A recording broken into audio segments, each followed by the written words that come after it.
शरीर, शांत मन और संतुलित आहार है संपूर्ण जीवन का आधार।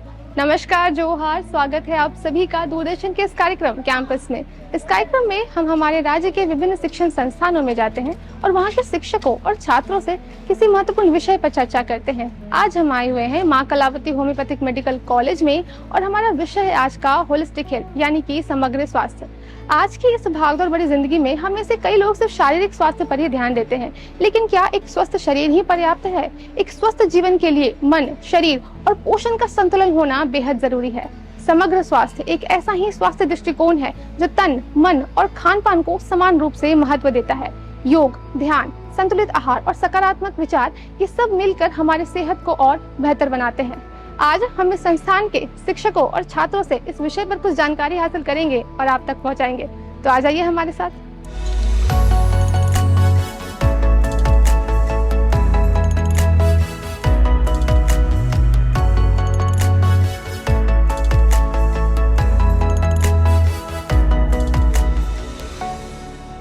आपके लिए आइडियल हेल्थ का क्या मतलब है? क्या ये सिर्फ बीमारी से मुक्त होना होता है या फिर इसमें मानसिक और भावनात्मक स्वास्थ्य भी शामिल है?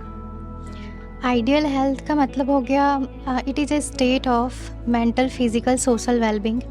सिर्फ बीमारी से मुक्त होना आइडियल हेल्थ का डेफिनेशन नहीं होगा। आइडियल हेल्थ का मतलब हो गया आप मेंटली, फिजिकली, इमोशनली हर तरीके से स्वस्थ हो। आप स्ट्रेस फ्री रहें, आप पॉजिटिव थिंक रखें, हैप्पी रहें। तो सिर्फ आपको कोई डिज़ीज़ नहीं है, इसका ये मतलब नहीं हो गया कि आप हेल्दी हैं। इसके लिए आप proper diet, regular sleep, healthy food खा सकते हैं और आप हैप्पी रहें, पॉजिटिव थिंक रखें, लोगों में भी अच्छा विचारधारा का प्रभाव करते रहें। आइडियल हेल्थ में 4 पैरामीटर्स को हम लोग देखते हैं। एक हो गया फिजिकल, यानी शारीरिक तौर पे सही होना चाहिए। बॉडी जो मेकअप है वो बिल्कुल सही होना चाहिए। मेंटल हेल्थ, उसकी सोचने, समझने, बैलेंस करने की, हर चीज़ों को लॉजिकल थिंकिंग, रीजनिंग करने की क्षमता, which that is mental health. तीसरा हो गया सोशल, उसका इन्वायरमेंट कैसा है, आसपास के लोग कैसे हैं, क्योंकि आसपास के लोग भी एक व्यक्ति को जीने की, रहने की समझ-बूझ में मदद करते हैं। अगर इन्वायरमेंट नेगेटिव है, अनहाइजीनिक है, सही नहीं है, तो वो व्यक्ति सही से अपना जीवन यापन नहीं कर सकता है। लेकिन वही अगर आसपास में पेड़ पौधे हो, साफ सुथरा हो, हवा बहुत अच्छी हो, तो वो एक बॉडी बहुत अच्छे से विकसित करता है। और चौथा हो गया स्पिरिचुअल हेल्थ, जो हम लोग बोलते हैं वाइटल फोर्स। ये वाइटल फोर्स हमारे पूरे बॉडी को चलाता है। हमारे बॉडी में जो भी प्रॉब्लम्स हम लोग फेस करते हैं, इसको भी एक एग्जाम्पल से ही समझते हैं। मुझे ठीक नहीं लग रहा है, पता नहीं क्यों मुझे ठीक नहीं लग रहा है, तो ये ठीक नहीं लगना, तो ये क्या हो रहा है बॉडी में ऐसा कि वो कह रहा है कि मुझे ठीक नहीं लग रहा है। सेकेंड डे होते होते हमने देखा कि वो उस इंसान को फीवर आ गया, हेडेक होना शुरू हो गया। अब वो बॉडी जहाँ पे मेंटल डीअरेंजमेंट जहाँ पे हुआ था, अब वो आके बॉडी में मैनिफेस्ट कर गया। वो हो गया वाइटल फोर्स में जो डीअरेंजमेंट हुआ था, उसको हमने देखा, and that is spiritual health. Ideal health होता क्या है? ये सबसे पहले होता है कि एक फिजिकल और मेंटल जो प्रॉपर हम लोग डाइट लेंगे फिजिकल मेंटल फिट रहने के लिए, वो उसको हम लोग बोलते हैं आइडियल हेल्थ डाइट। इसमें हम लोग सबसे पहले लेंगे कि प्रॉपर जो न्यूट्रिशन, फ्रेश फ्रूट सब होता है वो हम लोग लेते हैं। और अगर हम लोगों को अगर इस सब चीज़ से हाइजीन मेंटेन होता है, इम्यून सिस्टम बूस्ट होता है, और जैसे कि हम लोग डेली अगर योगा और मेडिटेशन वगैरह करेंगे तो स्ट्रेस वगैरह से हम लोग फ्री रहेंगे। सबसे ज़्यादा इम्पोर्टेंट हमारी बॉडी के लिए न्यूट्रिशन, मेडिटेशन और योगा वगैरह, ये सब बहुत ज़्यादा इम्पोर्टेंट रखता है, जिससे हमारे बॉडी को फिट और प्रॉपर न्यूट्रिशन इसलिए इम्पोर्टेंट है क्योंकि हमारे इम्यून सिस्टम को वो बहुत तेज़ी से मजबूत बनाता है और जिससे हम बीमारियों से लड़ सकते हैं।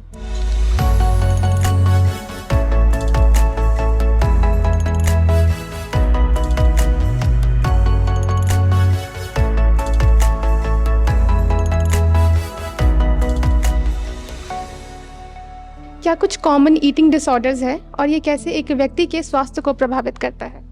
जी, कॉमन ईटिंग डिसऑर्डर्स बहुत सारे हैं और वो ज़्यादातर मेंटल रिलेटेड डिसऑर्डर्स है, क्योंकि ऐसा होता है ना कि जब एक पर्सन बहुत ज़्यादा स्ट्रेस्ड रहता है या फिर उसको बहुत ज़्यादा परेशानी रहता है मेंटल लेवल पे, तो वो क्या करता है, या तो वो बहुत ज़्यादा खाने लगेगा या फिर थोड़ा कम खाता है, क्योंकि वैसा उसका सिचुएशन बन जाता है। तो जैसे एथलीट्स वगैरह हो गए, तो क्या करते हैं कि अगर उनका कोच बोलता है कि आप इतना उनका जो डाइट है वो लीजिए, तो वो एथलीट्स बाद में क्या करते हैं कि वो उसे बाद में वोमिटिंग कर देते हैं, ताकि उनका जो शेप है वो मेंटेन रहे, उनका जो फिज़िकल एबिलिटीज़ है वो सेम रहे। तो ऐसे में ये डिसऑर्डर्स उनके हेल्थ को बहुत ज़्यादा इफ़ेक्ट करता है।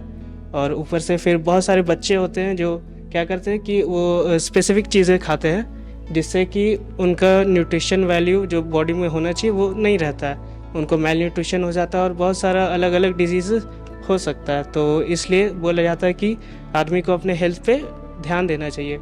ईटिंग डिसऑर्डर्स बहुत ही कॉमन है हमारे ज़माने में, बहुत ही बच्चों में पाया जाता है स्पेसिफिकली, जो खाना पसंद नहीं करते हैं। कोई भी खाने को देखते हैं तो उन्हें वो पसंद नहीं आता है देखने में, तो वो नहीं खाते हैं, जिससे उन्हें उनके शरीर पे बहुत ही खराब प्रभाव पड़ता है। बहुत सारे बीमारी होते हैं ईटिंग डिसऑर्डर्स में, लाइक बिंज ईटिंग। कोई इंसान खाली बैठा रहता है तो वो खाना प्रेफर करता है और इतना खाता है कि उसे पता भी नहीं चलता है कि वो खा भी रहा है।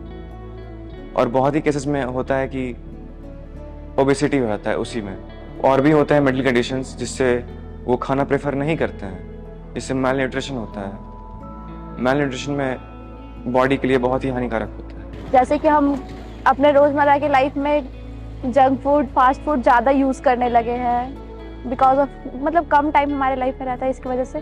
जैसे बहुत लोग बाहर रहते हैं तो उन लोग को टाइम नहीं मिलता कि कितना खाया जाए, क्या किया जाए, तो इसीलिए वो बाहर का खाना खा लेते हैं और जिसकी वजह से उनका हेल्थ बिगड़ जाता है।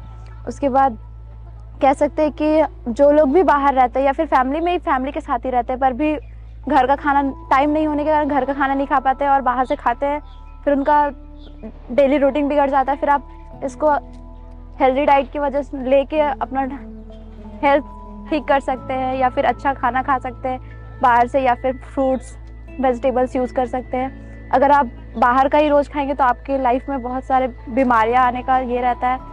अगर आप अच्छा खाना खाते हैं तो बहुत सारी बीमारियां आपको नहीं होंगी। जैसे कि काफ़ी रूरल एरियाज़ जो कि गांव विलेजेस होते हैं, जहां पर फैमिलीज़ का फाइनेंशियल स्टेटस बहुत लो होता है, उनका अच्छे से मेंटेन करने का पैसे नहीं होते उनके पास, तो उनको एक प्रॉपर डाइट मिल नहीं पाता है।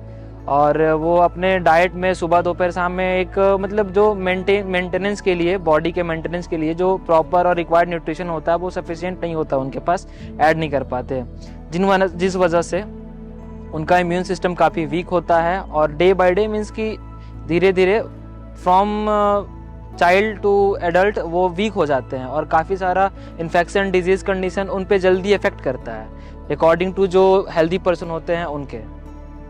और इन सब चीज़ का प्रिवेंशन करने के लिए बात यही है कि पहले तो हमारा फैमिली का फाइनेंशियल स्टेटस स्ट्रांग होगा, तभी जाके हमें इन सब चीज़ों से बचने का चांस है। और फिर अगर हम सब खाने में ये सब नॉर्मली जो डाइट है वो सब फुलफिल करें अपने डेली बेसिस पे, तो हम खुद को स्ट्रांग और हेल्दी मेंटेन कर सकते हैं।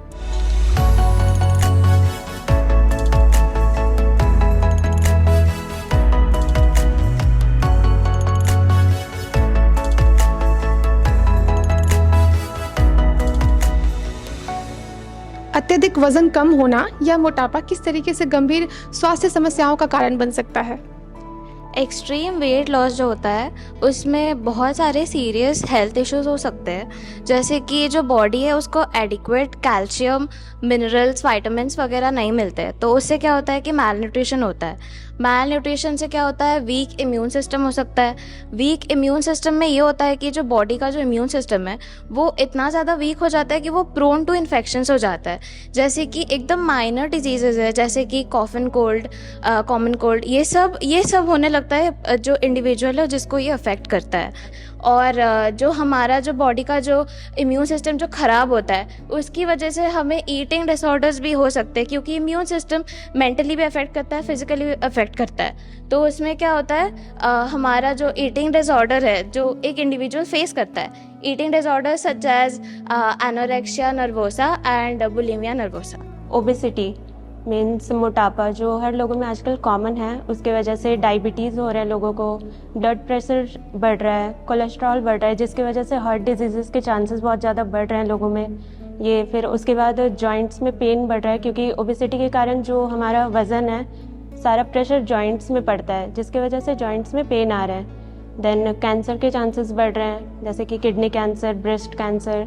देन सोने में दिक्कत आ रही है, हाइपोथायराइडिज्म होते हैं सोने के दौरान, रेस्पिरेटरी सिस्टम जो होता है उनको सांस लेने में दिक्कत आ जाती है सोने के दौरान मोटापे की वजह से। देन एक मोस्ट कॉमन डिजीज़ है जो फीमेल्स में आजकल देखा जा रहा है, जो कि हर दूसरी बच्ची या औरत किसी को भी कह लीजिए, PCOS जो है वो ओबेसिटी के कारण ही होता है, मोटापे के कारण, जिसमें कि ओवरीज में सिस्ट बन जाते हैं, जिनकी वजह से मेंस्ट्रुअल साइकिल उनका इम्बैलेंस हो जाता है, पीरियड्स में दिक्कत आने लगती है, वो भी ओबेसिटी का ही कारण है।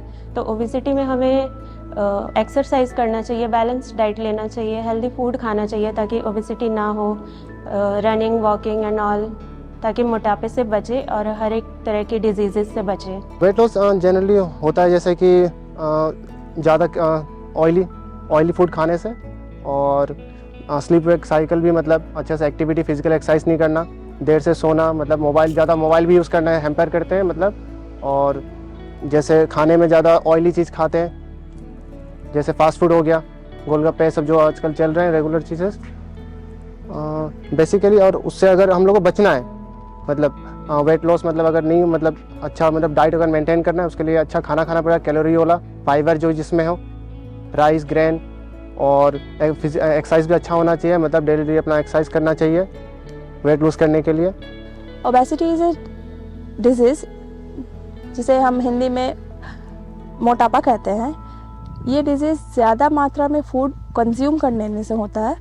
इससे बहुत तरीके की डिजीज़ हमारे बॉडी को हार्म करती है, जैसे कि हार्ट अटैक आ सकता है, हार्ट डिजीज़ होता है, अर्थराइटिस होता है, ये जानलेवा भी हो सकता है। अगर इस ओबेसिटी अगर ज़्यादा मात्रा में बढ़ा बॉडी में, तो वो हार्ट अटैक से हमारी बॉडी को अफेक्ट कर सकता है। इसे कम करने के लिए हमें एक्सरसाइज की ज़रूरत है, कम मात्रा में हमें फूड खाने की ज़रूरत है। ज़्यादा मात्रा से फूड खाने से इससे ओबेसिटी की जो लिमिट है वो आगे तक बढ़कर वो हमारी बॉडी को बहुत ज़्यादा प्रॉब्लम कर सकती है।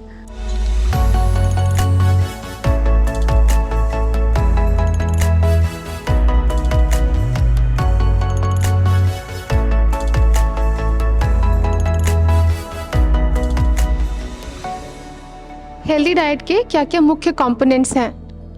हाँ, healthy diets means various types of food. हम इसमें तरह तरह का खाना ले सकते हैं, जैसे कि कार्बोहाइड्रेट्स हो गया, प्रोटीन्स हो गया, फैट्स हो गया। कार्बोहाइड्रेट्स में हम फ्रूट्स ले सकते हैं, वेजिटेबल्स ले सकते हैं। हाइड्रेशन इम्पॉर्टेंट होता है। एंड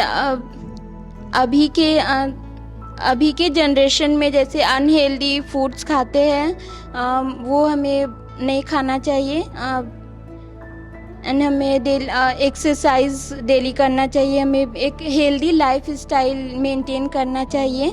हेल्दी डाइट हमारे लाइफस्टाइल के लिए बहुत इम्पॉर्टेंट है आजकल, क्योंकि हम प्रॉपरली फ्रूट्स को क्योंकि आज के जनरेशन में ऑर्गेनिक फ्रूट्स नहीं मिलते हैं, एक प्रॉपर ढंग से खान पान वो नहीं है। जैसे कि हमें सुबह के टाइम थोड़ा हैवी फूड्स लेना चाहिए, उसके साथ फ्रूट्स लेना चाहिए, दोपहर के टाइम थोड़ा हैवी लेना चाहिए, और रात में थोड़ा लाइट फूड्स लेना चाहिए। हम लोग के हेल्दी डाइट में कार्बोहाइड्रेट्स, फैट्स, विटामिन, हाइड्रेशन और माइल्ड ईटिंग भी होना चाहिए। जैसे कि माइल्ड ईटिंग, हम कभी भी खाना खाते हैं तो खाने को प्रॉपरली च्यू नहीं करते, हमें अच्छे से चबाना चाहिए, तब जाके हम लोग का डाइजेशन अच्छे से होगा। A healthy diet is very essential for human well-being and to maintain a good health and proper nutrition. It also includes many varieties of foods that we eat. We should eat the unsaturated fats to reduce oil, and vegetables, fruits and proteins we should have a balanced diet. Eating disorders leads to many cancer and non-communicable diseases, which leads to cancer, heart diseases and diabetes. diet is very essential for human beings to take a proper diet. At morning, we should eat a little diet, light diet, so that we can do the work properly. And in afternoon, we should eat the heavy diet so that we can sleep. At night, we should take the healthy diet.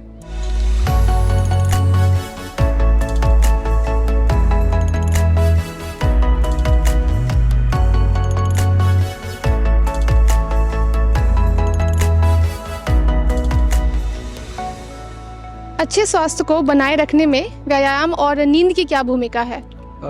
As a नींद हम व्यायाम जो होता है वो हमारे mental health और physical health दोनों को इम्प्रूव करता है।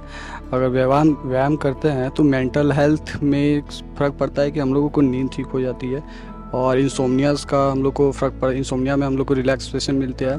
RLS जो होता है उसमें हम लोग को होता है आराम होता है। और साथ में अगर एक्सरसाइज करते हैं, एक्सरसाइज मसल टोन के साथ साथ गुड स्लीप में भी हेल्प करता है, जो कि रिज़ल्ट आता है बाद में हम लोगों का स्लीप में भी उसका रिज़ल्ट आता है।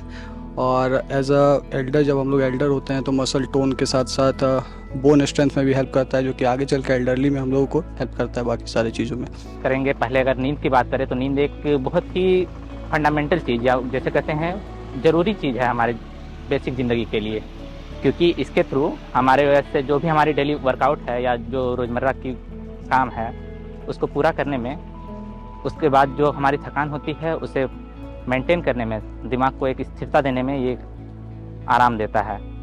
और इसी भी तरह अगर हम व्यायाम की बात करें तो दिन भर के जो हमारे कार्य है और जो जैसे भी कि जैसे अगर हम पढ़ रहे हैं या खेल रहे हैं, खेलना भी तो व्यायाम के अंदर ही आता है, पर अगर कोई स्थिर अगर हम रहें तो हमारे सेहत पे बहुत ही बुरा असर पड़ता है। इसके लिए अगर व्यायाम करते हैं हमें तो हमारे शरीर से बहुत से सारे हार्मोन्स रिलीज होते हैं, जैसे जिसकी वजह से वो हमारे शरीर को दिमाग को ठीक करने में मदद करता है। अगर आप सही आपका स्लीप साइकिल है, आपका सही एक्सरसाइजेस है तो आपका स्लीप साइकिल तो आपका हार्मोन मेंटेन रहता है। आपका हार्मोन्स आप जिस टाइम आप सोते हैं तो आप बहुत सारे हार्मोन सीक्रेट होते हैं, जैसे मेलाटोनिन जो आपके स्लीप साइकिल जब आप सोते हैं तो उस टाइम सीक्रेट होता है, जो आपके स्लीपिंग डिसऑर्डर में हेल्प करता है। सेकंड आपका इट्स हेल्प्स इन इंसोमिया और सारे आपके कॉन्स्टिपेशन, डाइजेशन सारे चीज़ में इम्प्रूवमेंट आती है।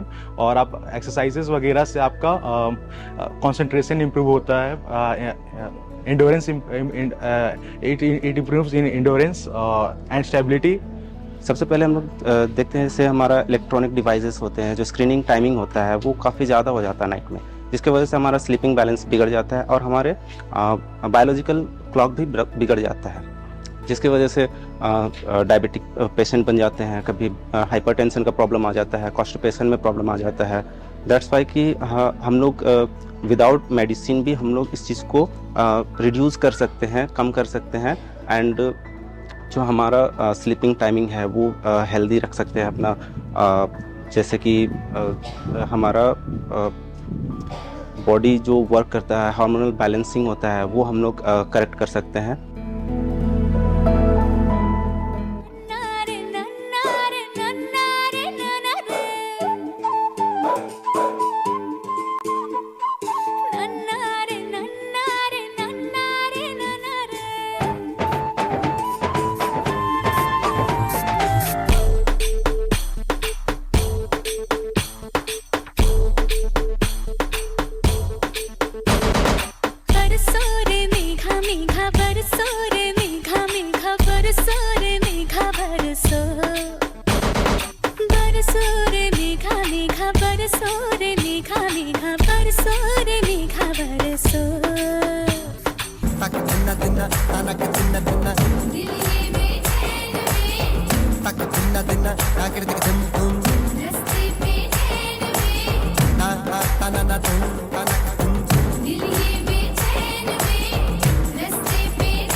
कॉलेज के स्टूडेंट्स ने हमसे समग्र स्वास्थ्य के बारे में कई सारी जानकारी साझा की है। उन्होंने बताया कि कैसे ये सिर्फ शारीरिक स्वास्थ्य तक सीमित नहीं है, इसमें मानसिक, भावनात्मक और सामाजिक कल्याण भी शामिल है।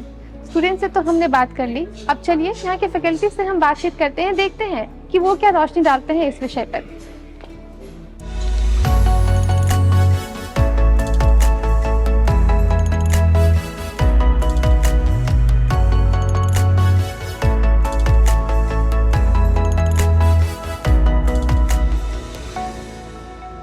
मुद्दा है फूड और न्यूट्रिशन का। आज से एक बहुत ही बड़ा टॉपिक हो गया पूरा वर्ल्ड वाइज।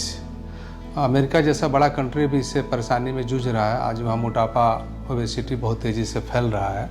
आज माननीय प्रधानमंत्री ने जो पहले पुराने भोजन, मोटे अनाज को लोग हम लोग दूर कर दिया था, और आज उन्होंने मिलेट्स का प्रचार प्रसार कर रहा है। और आज के डेट में जो बाजरे, जौ, मक्का या और भी सांवा, राबी या हम लोग के झारखंड का जो अनाज है जिसको लोग जिससे दूरी बना लिया था, आज उस सब का मिठाइयाँ बन रही है, वो सारी चीज़ें बन रही है। और 200-200 रुपये किलो में बाजरे की आटा बिक रहा है, सांवा का आटा बिक रहा है। तो नो डाउट मैं तो उसी का ज़्यादा अपने भोजन में लेता भी हूँ और लोगों को सलाह भी देता हूँ कि चीनी, नमक और मैदे से हम परहेज़ करें, और हो सके तो ज़्यादा तला हुआ भोजन ना करें और सेका हुआ भोजन जो है उस पर ज़्यादा लें, ताकि अगर सेहत ठीक है तो सब कुछ ठीक है। Health is the harmonious play of life without any discomfort. मतलब उसका शरीर में कोई कंफर्ट नहीं होगा। All function are normal. He is not only physically healthy, he is also will be mental health and also spiritual health. उसका sleep अच्छा होना चाहिए। There will be no respiratory trouble, there will be no cardiac problem, there will be no endocrine problem, there will be no elementary problem, there will be no gastric problem, there will be no disturb sleep. मतलब as a whole he is fit, he is not virtually fit. Holistic health मतलब he is total fit, both physically, mentally and spiritually, and there will be no disturbance of, he is not suffering from any acidity, he is not suffering from constipation, he is not suffering from disturbed sleep, he is not suffering from any skin disease. He totally as a whole he is fit. That is holistic health. Ayurveda जो है वह वात, पित्त, कफ ये 3 nature से belong करता है, और होम्योपैथ जो है सिमिलिया सिमिलिबस क्यूरेंटर नेचर से बिलोंग करती है। नेचुरोपैथी भी इसी से संबंधित प्रक्षेत्र में आता है। मैं यहाँ प्रकाश डालते हुए ये कहना चाहता हूँ कि आयुर्वेदिक जो है वह आज के होलिस्टिक स्वास्थ्य में कई तरह के योजनाओं से अभी कार्य कर रहा है आयुष मंत्रालय के थ्रू, और इसमें विशेष करके आहार और व्यवहार, इन सब चीज़ों के ऊपर में दृष्टिगत कराया गया है कि एक व्यक्ति विशेष को आहार कैसा होना चाहिए और उनका व्यवहार भी कैसा होना चाहिए। आज ये एक व्यक्ति को स्वस्थ होने के लिए मानसिक, शारीरिक और इसके साथ साथ आपको विचारों में उसके बहुत तरह की विभिन्नताएं आजकल दिखी जा रही है। जैसे कि देखा जा रहा है कि बच्चे भी काफ़ी स्ट्रेस यानी एजुकेशनली स्ट्रेस पाल के रख रहे हैं, और वो काफ़ी हद तक बहुत गलत स्टेप उठा ले रहे हैं। तो इन सब चीज़ों के ऊपर भी उनके हाव भाव, उनके व्यवहार और इन सब चीज़ों पर हमारा जो ये चिकित्सा पद्धति है ये सब काम कर रहे हैं, क्योंकि उनके आहार और व्यवहार को ठीक रखा जा रहा है, और ठीक रखने के लिए जो कुछ भी बताए जा रहे हैं वो सारे चीज़ों के ऊपर अमल किया जा रहा है। फर्स्ट हम हेल्थ को समझते हैं। Health actually complete social, mental and physical wellbeing actually. तो अगर हम खाली फिजिकली हेल्दी रहें तो that is not disease free रहें, दैट नॉट मीन्स कि हम हेल्दी हैं। एक्चुअली हम मेंटली भी और सोशली भी वेलबींग रहना चाहिए, साइकोलॉजिकली भी वेलबींग रहना चाहिए। और बाकी रहा holistic. Holistic means as a whole. होलो शब्द का अर्थ मतलब ये ग्रीक वर्ड है, होलो से आया है holistic.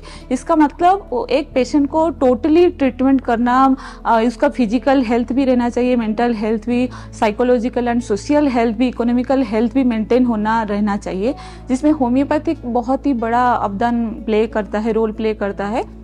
Specially according to homoeopathic principle, जैसे कि हम सिमिलिया सिमिलिबस क्यूरेंटर में ट्रीट करते हैं, let like be treated by likes, and इसमें हम होलिस्टिक हेल्थ को ही ज़्यादा इंपॉर्टेंस देते हैं, इंडिविजुअलाइज करते हैं पेशेंट को।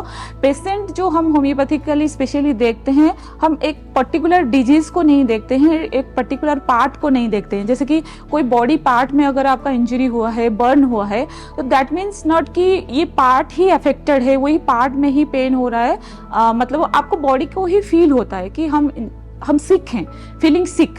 तो हम एक्चुअली कोई कॉज को नहीं देखते हैं, डिजीज को, कॉज को ट्रीट नहीं करते हैं, as a whole human being को ट्रीट करते हैं। बहुत सारे ऐसे बहुत डिजॉर्डर्स, ऑटोइम्यून डिजॉर्डर्स होते हैं, तो इसलिए हमारा होम्योपैथिक जो है वो बहुत ज़्यादा इफेक्ट डालता है इसमें।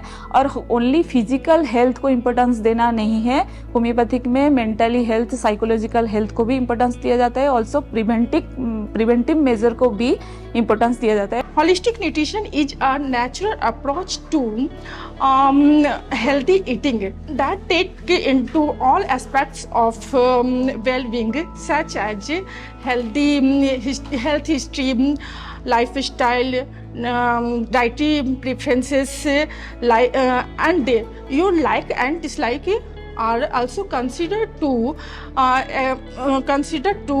stabilize the personalized food and lifestyle plan. Basically, so 4 simple steps you can apply in your daily life. First, choose whole unprocessed food. Try to eat different colored food. Every nutrients you can get. And third one is practice holistic living.